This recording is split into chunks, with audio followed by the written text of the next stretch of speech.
Veg chilli garlic noodles ఇలా try చేయండి. దీని పక్కన వెజ్ మంచూరియా అయినా, చిల్లీ చికెన్ అయినా, చికెన్ మంచూరియా అయినా కూడా చాలా బావుంటుంది. నేను ఇది మిల్లెట్ నూడిల్స్‌తో చేశాను. ముందుగా కొద్దిగా నీళ్లు మరగబెట్టుకోండి. అందులో ఒక స్పూన్ ఉప్పు, నేను చూడండి మిల్లెట్ నూడిల్స్ తీసుకున్నాను. స్లర్ప్ ఫార్మ్ నుంచి తీసుకున్నాననమాట. అవి ఇందులో యేసుకొని కొద్దిగా ఆయిల్ ఏసి నూడిల్స్‌ని ఉడకనివ్వాలి. సాఫ్ట్‌గా అయ్యేంత వరకు ఉడకనిచ్చి దీన్ని పక్కన వార్చుకోవాలి ఇలాగా.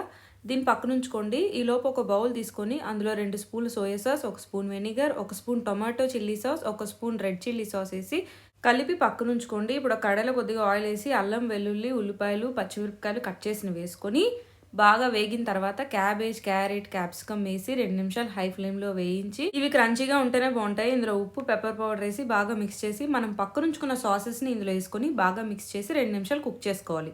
ఇప్పుడు ఇందులో మనం పక్కన ఉడికించుకున్న నూడిల్స్‌ని యేసుకొని బాగా కలుపుకొని చివరగా స్ప్రింగ్ ఆనియన్స్‌తో గార్నిష్ చేసుకొని ఇది గోబీ మంచూరియాతో అయినా ఎంజాయ్ చేసినా బావుంటుంది.